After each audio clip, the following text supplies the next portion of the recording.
Hello, and welcome back to my Rex's Roleplays Fallout 4 channel. Today's video, I'm going to be discussing the possible organization of U.S. Army platoons in Fallout 4.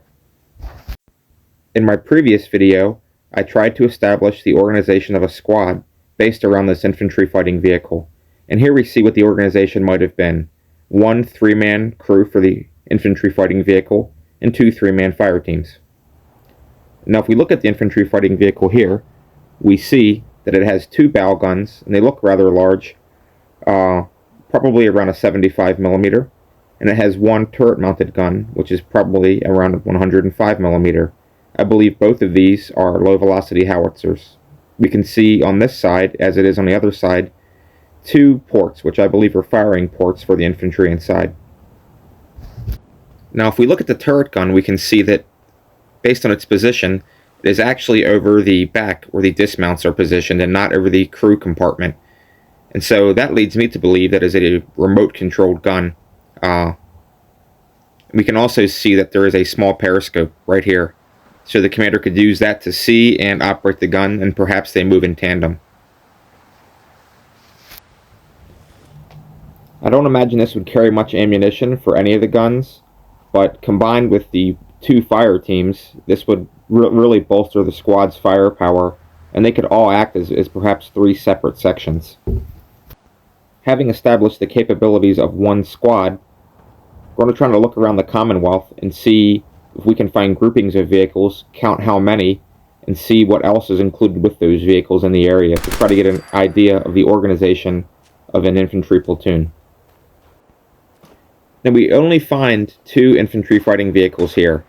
One is loaded up on a truck and the other is parked. They may not be together, they may not be in the same unit, and this may be a place where vehicles are just repaired. We really can't say. But what we do know is that there are power armor repair stations here, and there is 1 set of power armor, though it's not here right now because I already took it. But the significance of having power armor and armored vehicles stored in the same place may be directly related to how power armor is issued and how power armor is generally viewed, and that it is possibly not treated as personal equipment. It may be treated more like a vehicle or as unit equipment.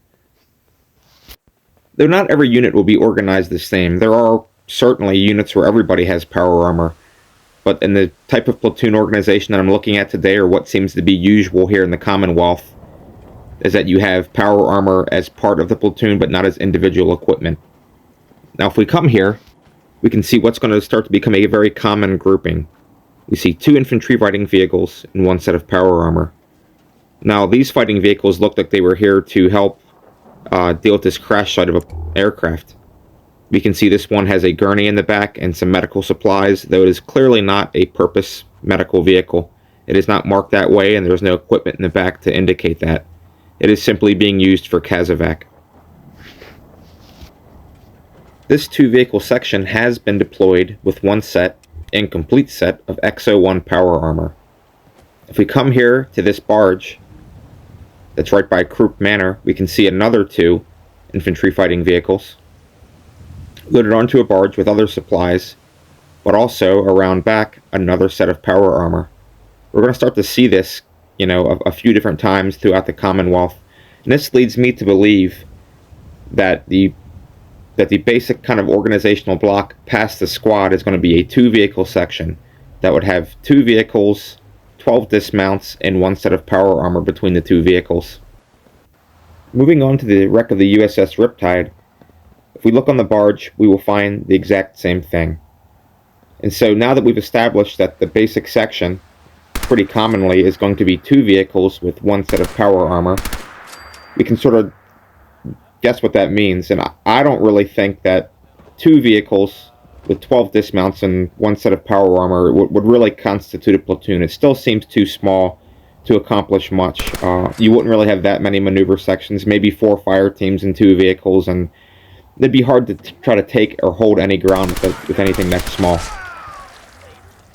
So I would guess that it's going to be more. But like I mentioned in the last video, you can see here is a submachine gun right behind me on the Riptide. So I really still have no idea how they were issued, distributed to the troops, but here one is. Having looked around, I believe our section is going to look something like this. 18 men, 2 vehicles, and 1 set of power armor. If we inspect the area south of the South Boston military checkpoint, just east of Jamaica Plain, we will see this section of vehicles. And this section has 3 vehicles. The 2 we see here, and also 1 stuck in the pond. Now if we go to the South Boston military checkpoint, and we look at the terminal, we will see that the unit station there, operating out of there, is Echo Company of the 104th Infantry Regiment. We also see slightly south of the South Boston checkpoint will be a roadblock checkpoint with one of these infantry fighting vehicles. Now I believe that these, because they're so close, they are linked, and so that makes 4 vehicles in a rather small area on either side of Jamaica Plain. I believe these vehicles are all part of the same platoon. It would make more sense to have 4 vehicles. It will give you a total of 24 dismounts with 2 sets of power armor, and that seems plenty enough for a platoon to be able to operate effectively on its own. And platoons typically are the smallest elements that you'll send out to operate independently.